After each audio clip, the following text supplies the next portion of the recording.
Hi, I'm Pete Bauer, author of Photoshop for Dummies. Photoshop CS5 for Dummies is our latest version. I'm also the Help Desk Director for the National Association of Photoshop Professionals.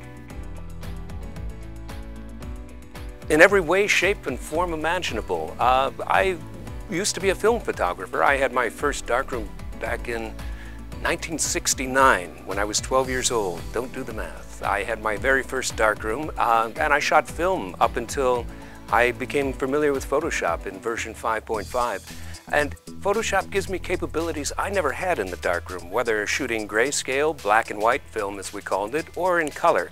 I can do things simply, easily, and quickly in Photoshop with my images that were never possible before. And let's not forget about the film industry and what's going on with them. Photoshop and other software has completely revolutionized what we see on the screen.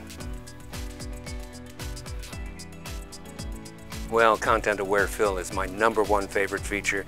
This, instead of just transforming an area, it samples the pixels around and seamlessly blends to hide or to fill or even to scale. That's #1 on my list. I think #2 on my list must be Merge to HDR Pro. The improvements in the Merge to HDR, the high dynamic range capabilities of Photoshop are greatly improved. Well, some of the time-saving features include Mini Bridge. It's a panel that floats right inside Photoshop that gives you most of the capabilities for image selection, opening, and locating images right in Photoshop. You don't have to jump to Bridge. You can do it right in Photoshop in the Mini Bridge panel. We also have new overlays for the crop tool. If you work with the rule of thirds in your photography, or as we call it in my studio, the suggestion of thirds, you can activate that overlay or a grid right in the crop tool while you're working. One other feature that comes to mind that's particularly handy for those switching to Mac from Windows, we added it in Photoshop CS4, but people just don't seem to remember it.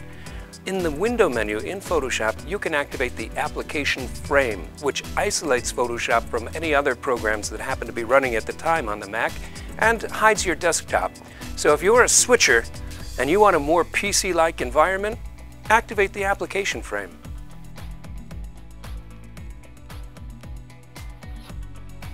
You may have noticed this. This is the stylus for my Wacom tablet. I use the Intuos 4 when I travel because it fits right in my laptop case. In my studio, I use a Cintiq, which combines a monitor and a tablet so I can paint or make a layer mask while looking at the exact pixels of my image. If you're a professionally trained artist, consider a larger tablet. If you're like the rest of us, consider a smaller tablet. But if you're a Photoshop professional, definitely consider a tablet.